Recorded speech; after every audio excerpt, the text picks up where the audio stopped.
Your Royal Majesty, Sri the Third, Bawumia of the Unlost State.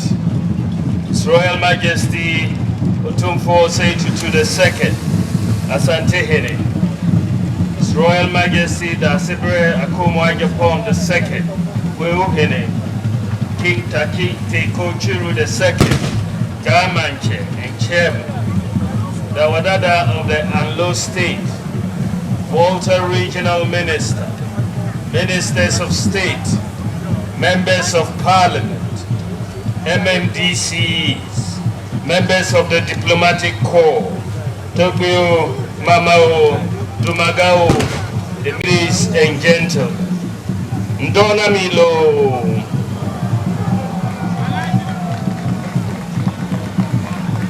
I am honored to be here with you today and a source of pride to be representing the President of the Republic, His Excellency Nana Addo Dankwa Akufo-Addo. I bring you his warmest greetings as well as his sincere apologies for his inability to join you all on this exciting and grand occasion. We have all traveled far and near from all corners of Ghana and beyond to join Togbeo, Mamao, and elders of the 36 states of Anglo in celebrating the Grand Durbar of their annual Hogbetsotso festival. I would like to take this opportunity to specifically thank and welcome His Royal Majesty Hogbetsotso the Second, Asante Hene, and the Kwewuyene for making it to this festival.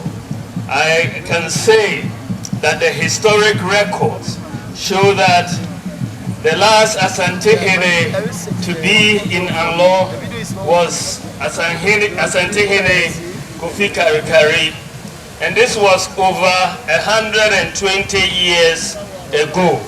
And therefore, this is truly a historic occasion to have Hogbetsotso the Second to come. We have been given the history by the Otumfuo, the relationship between Asante and Anglo states dates back to the 19th century during the reign of Asante Hene Kofi Karikari, when the Asante, Akwemu, and Anglo states formed a tripartite alliance.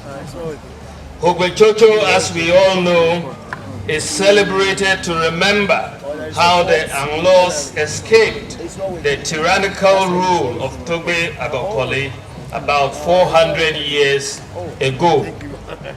It is a season of joy and merrymaking, a time to reconnect with our culture and rich history, a time to share, a time to reconcile with one another, and a time for families to reunite. Indeed, we give praise and thanks to the Almighty for seeing us safely and peacefully through the COVID-19 pandemic. This festival has not been celebrated ever since the breakout of the deadly COVID-19 pandemic, which brought many countries, businesses, and organizations to their knees. But for the good interventions and measures instituted by the Royal Majesty Togbe Sri the Third and the good people of Anglo, this festival has once again seen the light of day. Togbe Chairman, the Anglo state over the past 60 years has strived and contributed in many ways towards the development of our dear nation, Ghana. So as we celebrate the 60th Hogbetsotso Festival today, we must look back, even as we take stock of our achievements and challenges over the years, and re-strategize on how we can further accelerate the development of the Anglo state and Ghana at large. Okay, Chairman, the theme for this year's celebration, 60 years of Anglo Hogbetsotso, united for development, sustaining our unique cultural commonwealth for the future generation. The organizers of the program could not have chosen a better theme than this. Cultural sustainability in itself has to do with maintaining cultural beliefs, cultural practices, heritage conservation, culture as its own entity, and the question of whether or not any given culture will exist in the future. The people of Anglo have come this far with their unique culture and tradition, and preserving such culture and heritage will be a legacy for the future and unborn generations. From their rich cultural heritage to cultural and creative industries, culture is both an enabler and driver of the economic, social, and environmental dimensions of sustainable development of our people. It is, however, a common knowledge that Anglo traditional area, especially Angloga and Keta, is one of the growing, well-patronized and highly competitive tourist destinations in Ghana and beyond. Aside the enormous tourism potential of the districts, which draw hundreds of tourists here every week and several thousands every year, it is naturally a peaceful area to sit and relax. Distinguished ladies and gentlemen,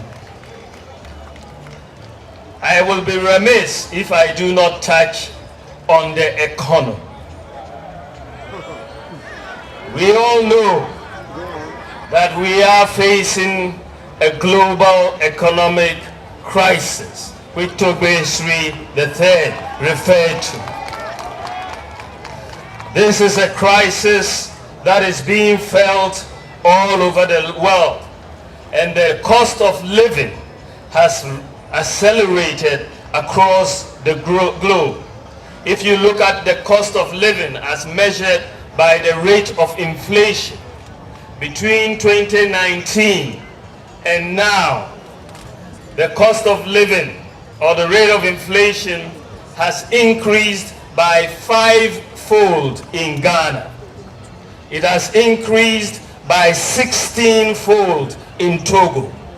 It has increased by 11-fold in Senegal. It has increased by 7-fold in Côte d'Ivoire and 8-fold in the United Kingdom. The increase in the cost of living has caused hardships, not only in Ghana, but many countries. In fact, the BBC noted about 2 weeks ago that so far this year, there have been 93 public protests against, in 93 countries, we've had public protests against the increasing cost of living. It is important to note, however, that in the midst of all of this turmoil, we should put things in perspective.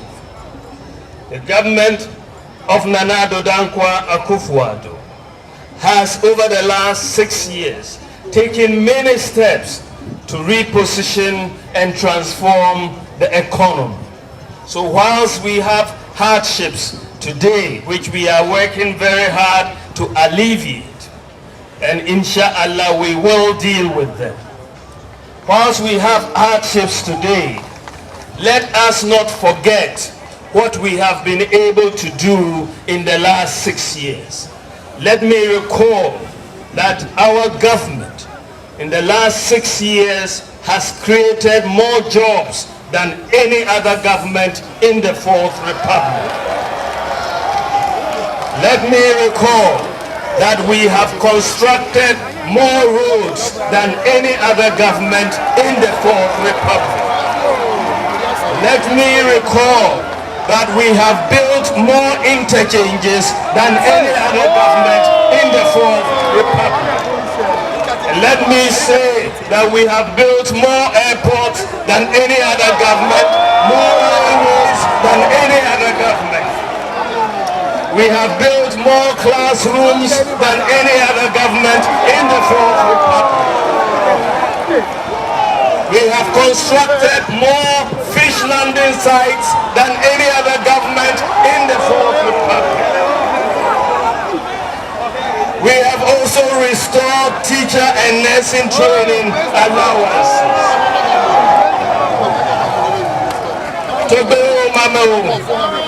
Beyond infrastructure, we have implemented many transformational policies. Over the last 6 years, Ghana has successfully issued the national ID card. For the first time in our history, Ghana has a digital property address system. For the first time in our history, Ghana has implemented mobile money interoperability between the telcos and the banks. This is the first in Africa, and Ghana is the #1 country in Africa for access to financial services. For the first time in our history, any Ghanaian who has a national ID card can open a bank account sitting at home and don't have to go to any bank to fill a form. For the first time in our history, we have drones, drones delivering medical supplies to our people in the very remote areas, whether it's blood, whether it's vaccines, whether it's medicines, snake bites, and so on. If you are in Yambosra, the drones will come to you. Afran Place, the drones will come to you. Yagabakubori, the drones will come to you. And so on and so forth. And Ghana, our own Ghana, is the whole world's largest medical drone delivery. The whole world. For the first time in our history, people can buy electricity units on their mobile phone. If they can even buy it from China, Germany, Japan, or the UK and buy their units on their mobile phone. For the first time in our history, we have one district, one factory. For the first time in our history, we are clearing goods paperless in the ports. For the first time, we have digitized the driver's license process. And for the first time in our history, Ghana has implemented the Ghana.gov platform, which is a one-stop shop for public service delivery. For the first time in our history, Ghanaians can renew their national health insurance sitting at home on their mobile phones. For the first time in our history, Ghanaian students can apply for student loans without the need for a guarantor. A Ghana card is sufficient. For the first time in our history, a government gave Ghanaians free water and free electricity for a whole year. For the first time in our history, government has provided free Wi-Fi to most senior high schools, 42 colleges of education, and 13 public universities. For the first time in our history, we have implemented one constituency, one ambulance. For the first time in our history, we established the Zongo Development Fund. For the first time in our history, government has childhood cancers are now covered. For the first time in our history, we have established Creative Arts Senior High School. For the first time in our history, we have free TVET. And for the first time in our history, we have free SHS. This is accomplishment. This is accomplishment. There are many people who don't like to hear good news, but it is good news. But that doesn't mean we don't have much more to do. Distinguished ladies and gentlemen, we have more to do. There is a lot more. Ghanaians are facing a major increase in the cost of living, the cost of fuel prices, food prices, and so on. And we have to do more to make sure we can relieve the burdens of Ghanaians. I'm so proud to be here in for the celebration of the Hogbetsotso festival. It is a fantastic festival and we are so happy to be part of it. Once again, I'd like to thank Otumfuo Osei-Tutu, the Bawumia and Hogbetsotso for this invitation of us to come. God bless the Anglo State. God bless